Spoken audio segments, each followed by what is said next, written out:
ยืนเบิ่งดูลองเบิ่งว่าคือกันบ่นี่น้องสาวฝาแฝดนะเอาเบิ่งเนี้ยยืน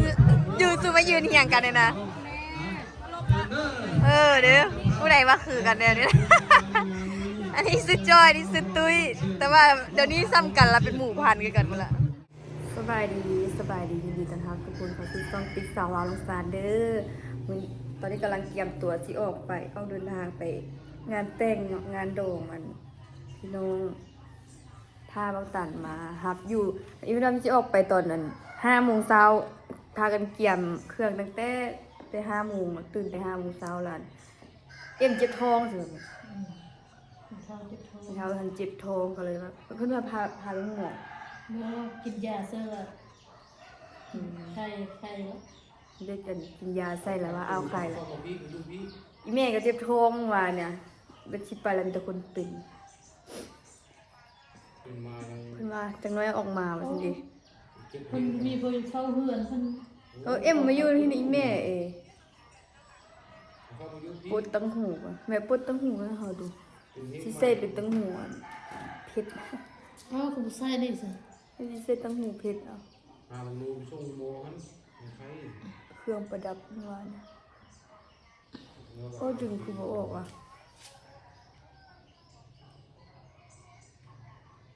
พากันเจ็บท้อง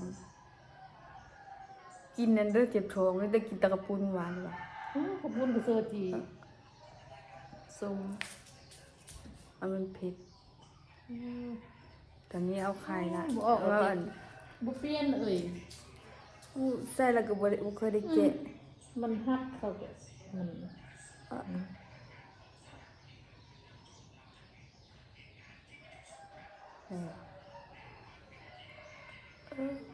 ไม่ได้แคนแก๊กมันจะเฮ็ดเองเท่านั้นเอาดึงออกเอาอันนี้ใช่ไหมงานแต่งกับมี2 งานแต่ว่างานนั้นทำไมวันที่21เนาะอยู่เขตนะที่ชัยสมบูรณ์มันอยู่ที่21อันนี้มันอยู่บ้านบางนาวเมืองปักเงินไม่หยังโอชั่นออยมันปุ่มดูออยบุคคลได้แกะดุลเลยแกะยากมันโดนแล้วมันฮัดเขาโกอย่างมันบริเปลี่ยนเนาะใส่ละกับปะมันย้ายแต่มันรูดนะเน้นลงบ่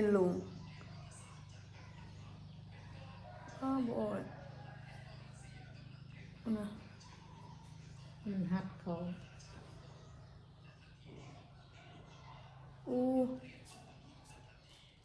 เพราะบิดหมุนไปหมุนมาแล้วมันรุดระวังหักซะมือที่บ้านเล็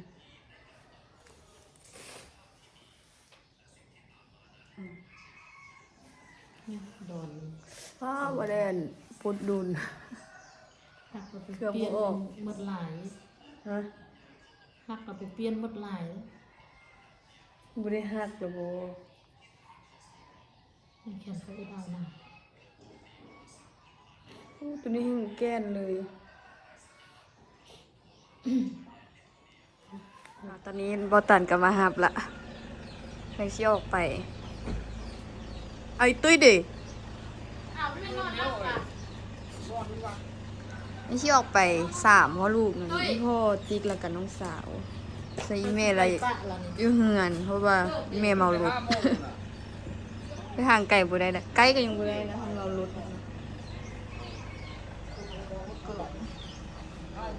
อันก็ไป3พ่อแม่ลูกเดี๋ยวน้องปิ่นแก้วแล้วก็พ่อตันแล้วก็เวียงกระเป๋าเครื่องเอาไปเพื่อเลยค่ะบางทีก็น่าจะกลับตอนแรงเนาะเพราะว่าอีพ่ออยากนอนนะที่กับ5 โมงแรงแล้วก็ออกมาคิดว่าจะได้นอนมื้ออื่นมาซะเนาะแต่ก็เบิ่งตัวจริงนอนคืน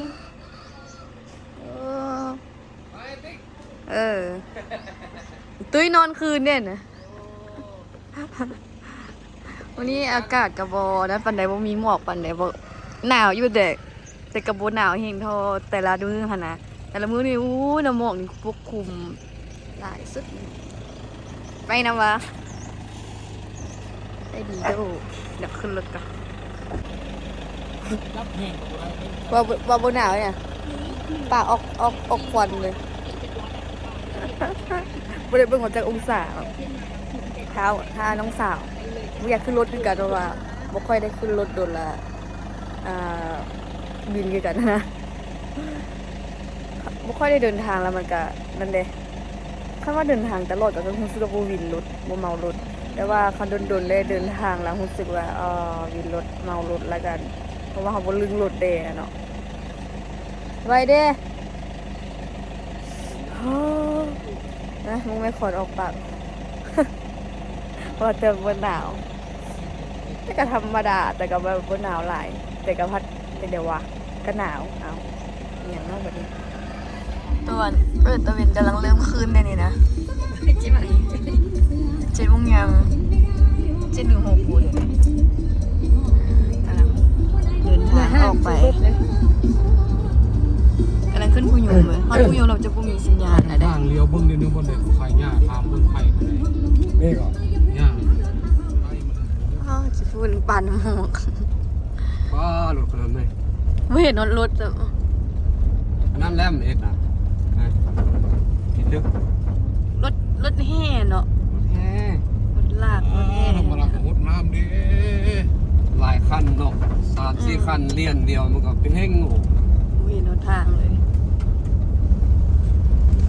นี่น้ำในนี้เนี่ย โหดสุดเลยนี่ปล่อยย่านเลย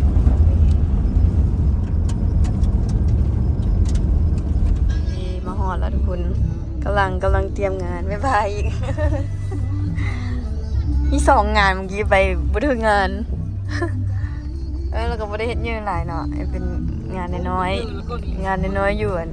เงินเจ้าสาวเป้าได้หลายหลังเลยเดี๋ยวนี้ อ้อมหลายงานหลายหลังเลย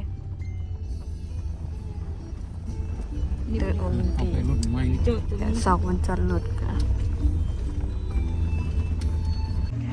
มาสอกวันจอดรถมาจอดรถอยู่ในด้านในเป็นงานแบบว่าเฮ็ดอยู่บ้านน่ะบ่ได้เฮ็ดอยู่แบบอันธนาคารเฮ็ดอยู่ไสเนาะเฮ็ดอยู่หน้าเฮือนเองแบบว่ากวมเอาหลายประมาณ 2-3 หลังคาเฮือนนี่แหละกำลังเริ่มงานจักหน่อยประมาณนั้น10 โมงก็จะมัดแขนตอนนี้ทำมาฮอดนี่แม่นั่น8 โมงครึ่งละไปเอาเครื่องไปไว้ครับเอ้ากูมา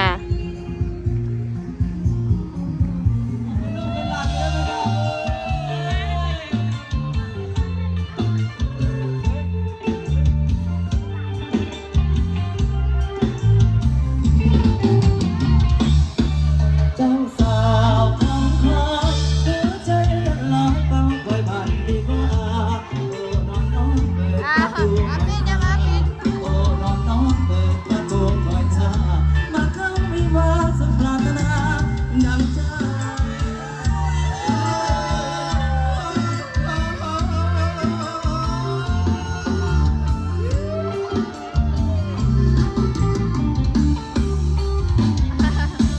เจ้าสาวแต่งกายคือผ้าสีไทยนุ่งผ้าไหมเบียงแพงเจ้าสาววันนี้ใส่สุดสีแดงแดงเจ้าสาววันนี้ใส่สุดสีแดงแดงเมื่อมาสมกันแท้ละเนอ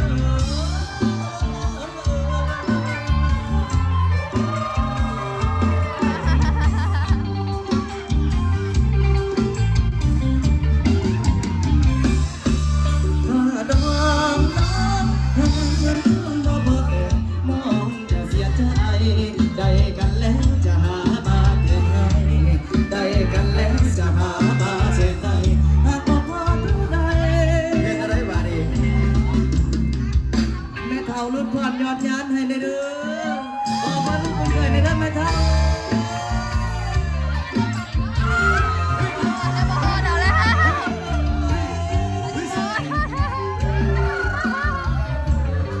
ประตูท้องหลายโพด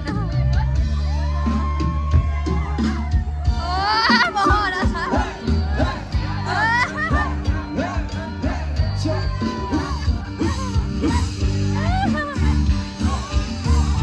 อันนี้ยังเป็นมาเชื่อมาบังเกิดเด้อ อีกประตูหนึ่งเด้อยังอีก2ประตูเด้อเอามา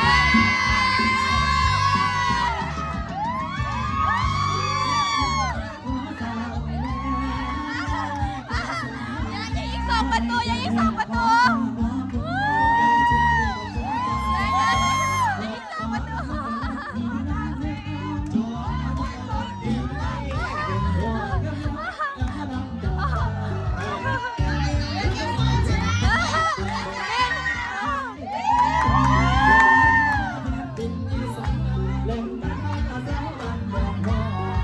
ได้แล้วพี่ได้2ข่าวแล้ว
เดี๋ยวบอกกันจะสาว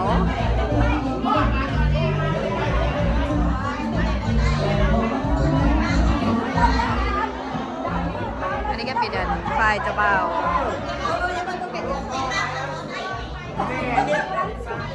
ไม่แล้วลูก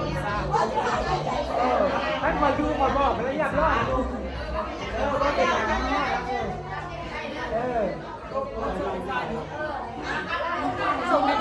ก็ปิดอันใต้เทียนพระขวัญ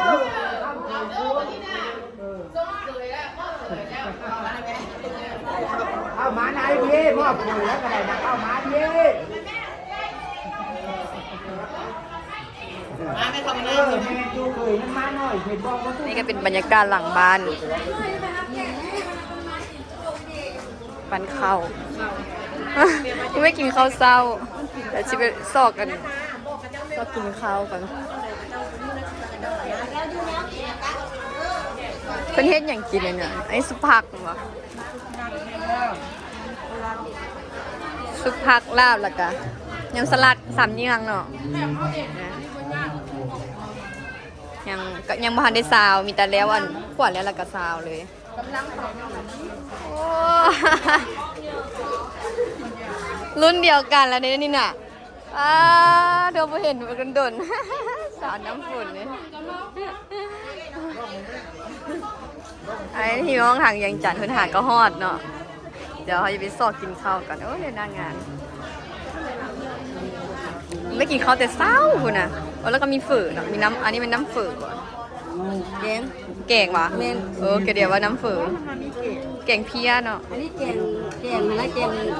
กับลาบนะแกงเพี้ยน้ำเฟืองกับคุณได้ตั้งอยู่ข้างนั้นอะไรเคี่ยวเป็นน้ำฝืนนี่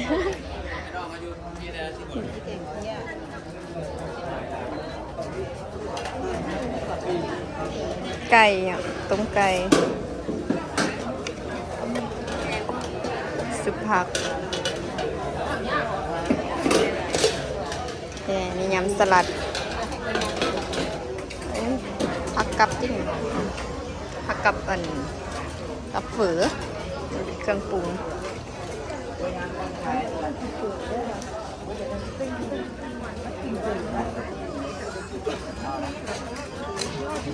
โอ้มีทาโกยากิอีกละมีทาโกยากิน้ำตักยิ่งใส่นะตักยิ่งใส่นะหมดละหมดเดี๋ยวตักอยู่นี่เดี๋ยวหมดยังจะทาด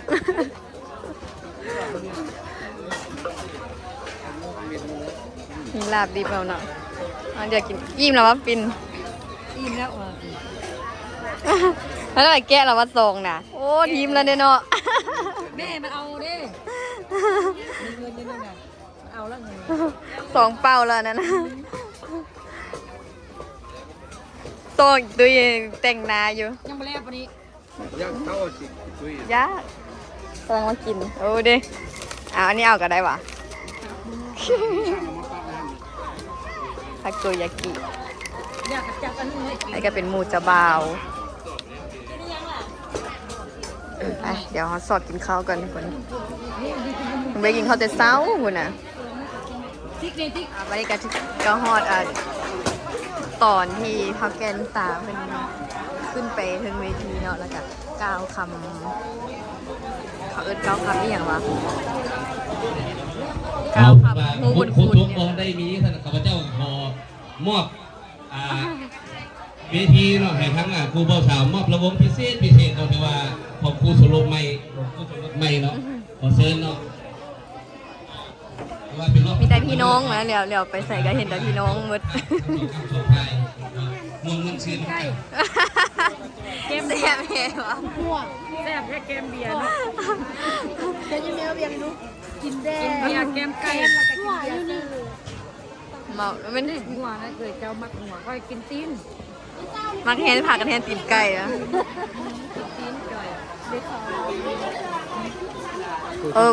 มื้อนี้น้องสาวมาทั้งสองคนเดี๋ยวจะให้เบิ่งว่าคือกันบ่ล่ะ ตุ้ยยกกันเลยตุ้ย คุณนึงยังกำลังไปอาบน้ำก่อน ตามยอดเลย คุณได้ แปลงร่างเดี๋ยวนึงอะแปลงร่างอะเบียง แปลงร่างของแม่ยก แปลงร่าง ยกอันนี้ อันนี้ก็เป็นพี่น้องเบิ่เลยฝั่งนี้เนาะอันนี้คือกันเบิ่งไงเบิ่งดูว่าคือกันบ่ว่าฝาแฝดนี่นะตุ้ยยืนเบิ่งดูลองเบิ่งว่าคือกันบ่นี่น้องสาวฝาแฝดนะเอาเบิ่งเนี้ยยืนสู้มายืนเหียงกันเลยนะเด้อผู้ใดว่าคือกันเนี่ย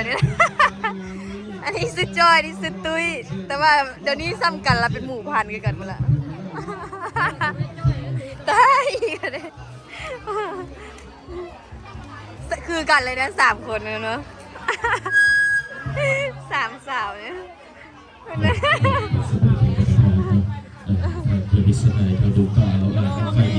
ผู้ใดว่าคือกันบอ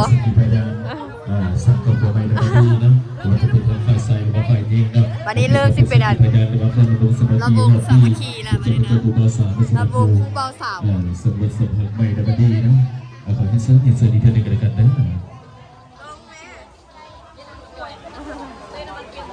มูเจ้าบ่าวเจ้าสาวกับเป็นพี่มูเจ้าสาวแล้วก็เป็นพี่น้องกันเลยนี่เป็นไอ้น้องกันเนี่ยนี่คือกัน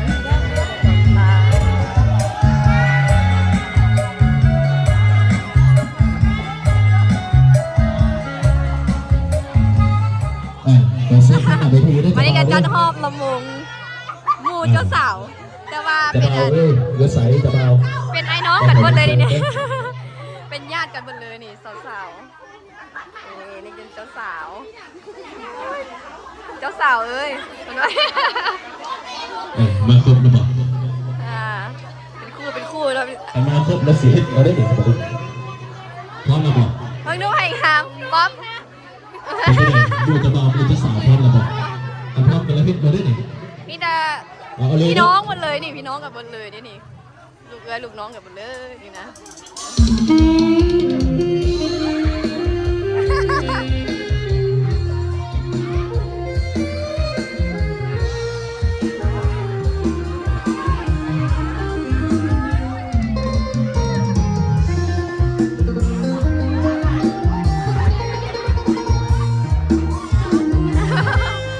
อันนี้ก็เป็นหลานมาเลย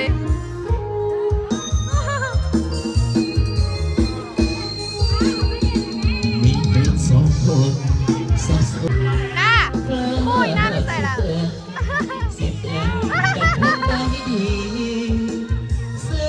เป็นเวลา5 โมงแรงแล้วทุกคนกำลังที่ออกกลับบ้านกลับล่องซานละอันนี้ยี่พ่อไปเอาอันนั้นมะกล้วยเนาะหลานคนเอามาฝากเพราะว่าก็จะฮิตอันค่าขายมะกล้วยนะอยู่ธนาคารนะหลายเนาะ เด้หลานเพิ่นมีหลายคน ก็จะเอามากล้วยมาฝากแล้วก็กับข้าวเหนียวเนี่ยข้าวเหนียว11,000หรือว่าบ่ฮอด10,000หรือว่าฮอด10,000เนาะอันนี้พออันนี้ถุง10,000เด้แล้วก็มากล้วยเครือหนึงแล้วผู้นั้นก็เอามากล้วยกับอีหยังอันนั้นกล้วยกับอีหยังบ่ก็สิออกเมื่อละ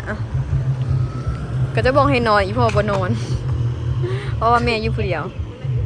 แม่น่ะเด้ออันนี้มากล้วยป่ะเเฮ้ยมันกันบ่อยจ้อยบ่เมื่อยติดตุ้ยเมื่อนะ คนพวกกันเหรอวะของเขามีซุปได้ก่อนน่ะ มากล้วยสุกว่ะ ไปซุป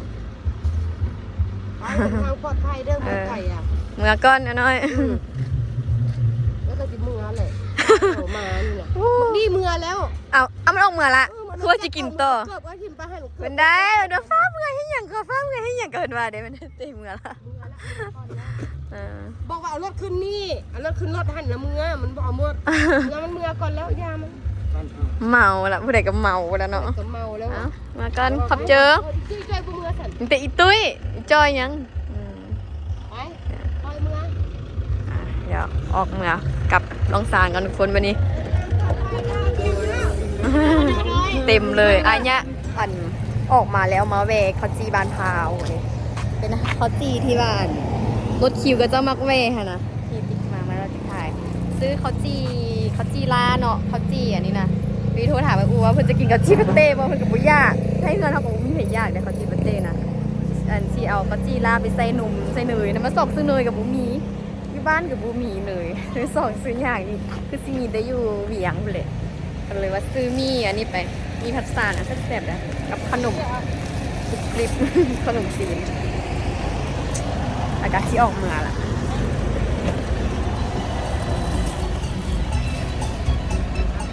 กินแก้วอยากกินอันทุเรียนเลยได้กลับรถมาซื้อทุเรียนโลเท่าไหร่เอ้ยทุเรียน ค่ะน้องคัดตะปูใหญ่ละเป็นโลนึง350,000ถ้าว่าป่นปูน้อยปูใหญ่ละ300,000 เป็นอันบ้านปอกเนี่ย โลละ100,000เป็นก็บ่ได้ปอกให้เด้อ อ๋อ เพราะว่ากำไรมันน้อยตึงรับประกันเด้อทุเรียนตัวนี้ อันนี้โลละ100,000 แม่น ตัวนั้นพูใหญ่ละโล350,000ป่นกันละ300,000เอาตัวใดปิ้นเอาเป็นหน่วยเอาวะอันนี้ละโลละ100,000อันตัวแก้โล350,000เอาตัวเด้อ แต่ว่าเห็นอยู่สีหอมพันก็ต้องขายโลเท่าไหร่วะ49,000 45,000เนาะแต่ว่าอยู่นี่แบบมันก็อยู่ไกลอยู่กันราคามันต่างกันเอาตัวนี้มาเลือกหน่วยพอดีกินให้หน่อยเลยเอาตัวเป็นหน่วยโดยให้เพื่อนเลือกค่ะตัวนี้เด้ตัวเลือกนี่ล่ะ ผู้ดีกินบัวใหญ่อีก2บัวใหญ่เลยผู้ดีแซ่บ จักรูหัน ตัวนี้180,000 180,000เอาว่าปิ้นเอา 180,000ไอ้เอาตัวนี้เนาะเอาตัวนี้บ่หรือว่าแซ่บอะไรนะเลือกได้เด้อทุเรียนมันเป็นทุเรียนขัดถึงมันน้อยๆแต่ภูมันงาม มีหยังวะ ตัวนี้ยังก็ย่ามันหวานย่ามันหวานเลยได้ มันจะหน่วยนั้นนั่นบ่ มีหลายหน่วยอยู่ เอาเลยวะเอาหน่วยนี้เลยวะเอาหน่วยนี้เลยวะเอาหน่วยนี้เลย น้อยลูก 180,000 รู้มากอัน ได้จักรูหันโล ลูกแปด 8เหรอแม่นได้เนาะ เอาเงินไปทอน โลละ100,000 เอาดินไปใส่ อ่านก็ได้หน่วยนั้นเนาะหน่วยนั้นมันได้โล8ได้180,000 แต่ว่ามันน้องเมื่อฮอดบ้านเราไปสร้างเนาะอันรุดใหม่นึงบ่ให้มาให้ค่าโกงเด้อเพราะว่าทุเรียนนี่น้ำหนักมันลงเรื่อย แล้วเพิ่นจะปอกเป็นงิมให้น่ะไปแงะเอาบ่ได้เจาะเบิ่งก่อนเนาะ ๆบ่โจก็ได้ผู้ดีกินเลยนะ มันบ่ แจกเลยถ้าประกันเลยเรื่องทุเรียนสวนนี้แซ่บหลายลูกค้าประจำหลายลูกค้าประจำหลาย ทุเรียนอยู่ลาวนี่หว่า บ่งทุเรียนไทยทุเรียนลาวก็บ่ขายเอ้ยผู้นึงที่มักกินทุเรียนเลยมันเลือกมากแซ่บบ่เข้าไปได้ ต่างกันนะเนาะ แต่ว่าความแบบความหวานละมุนนะต่างกัน น้องไปพาอยู่ออกกันเด้อ โดย น้องฝากบอนนี้นะ ชีเรียนชี เลยอันปัดนี่ให้เลยได้บ่ปัดกลางบัวนี่นะตัวนี้เป็นตัวที่เราปอกกลับบ้านหมดเลยนอนกินนั่นบ่ปินอยู่อันล่องซาน โอ้ยสิบ่แห้งให้หลายบ่ได้ยากเนาะเป็นเดี่ยวเลยได้เลย ได้อันนี้ก็คือตัวที่เราปอกตัวนี้บัวบางใหญ่ๆโลนึง3.5 ได้เยอะฝากให้ได้ดอกปลายหักแล้วฝากให้ได้ อันนี้คือฮานเราฮานมาลายทองได้ขึ้นมาตลอดอยู่ดอกเนาะ มาเบ้โอ้เอามาแต่หนองคายบ่ ที่จริงเรียนมาแต่ทางจันทบุรีไปเลย ทุเรียนเมืองจันทน์เนาะเสียบอยู่พันธุ์ไป ใจเด้อ เด้อขอบใจกัน น้องซื้อเลยดีไปเนาะน้องก็เอานี่จิ้มวันนี้3เหลี่ยมน้องก็จิ้มเบิ่งเนี่ยมันค่ะน้องมักกอกน้องก็ปอกเลยขนาดมักนุ่มกับนุ่มจิ้มปอกแต่ว่าทุเรียนนอกมันแล้วเจ้าน่ะต้องเอาไว้เอาหลายมื้อมันจึงสุกกว่าอากาศ ตัวนี้เห็นเป็นกินแล้วตินี่ แม่นกินเลย ไปห่อแล้วก็กินเลยเนาะเลย ใจเด้อ ใจเอาไว้ข้างหลังปิน เพราะว่ากินมันแรงมากรถหลายทุกคนเลยรถใหญ่เที่ยวหลายได้ปะไปวันนี้นะคือชีวบมีอย่างละเดียวแล้วตอนนี้ก็มาหอดเหือแล้วทุกคนโอ้ไปคิดว่าจะได้นอนไม่ได้นอนไปกลับเมื่อย มาเจอ ดีแล้วแม่อย่างอันทางดีนะทางไป โอ้ ที่อยู่นะ กี่ฝุ่นนั่นตีทางดีเว้ยสันโอ้ตันก็อยากเมาแล้วไม่ได้เมื่อเรามื้อนี้นะมื้ออื่นเลยอยากเมื่อว่าตันว่าเมื่อนี้ก็เนาะมันก็เมื่อแล้วก็อยากเมื่ออยู่แล้วตอนนี้ก็มาหอดงานแล้วคือแม่กินข้าวเฮ็ดแกงกัน เก่งเฮ็ด แกงเฮ็ดกินแกงเฮ็ดนางลมติเนาะแล้วก็เอาทาโกยากิมาแป้งเพิ่นเฮ็ดปะไว้อันนั้น เขาได้อัน ซีมนี่ คนขายนั้น จักบ่ได้ถามพี่เฮียนเฮ็ดสิฮอดมือเด้ออัน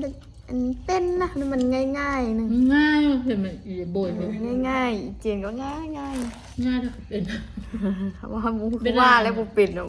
อันนั้น แล้ นะ วสิเฮียนเฮ็ดขนมทาโกยากินี่ขายลงเบิ่งว่าสินี่ขนม มีแต่ อัน ไส้ นี้มันเฮ็ดไว้อันนั่นละ ไส้เขา ส่วนมัน มี สิ หลา มาหอย แน ที่ ว มันเละไปแล้วดินะ มีหลายแน คือ ว ซอสเองมาแล้วนะเอาเจอกันในคลิปหน้าเด้อทุกคนเด้อเดี๋ยวสิไปอาบน้ำสะสางตัวเองก่อน เมื่อยไงเดี๋ยวนี้สิอาบน้ำแล้วก็สินอนอย่าลืมกดไลค์กดแชร์สันติสลองสารนี่เด้อบ๊ายบาย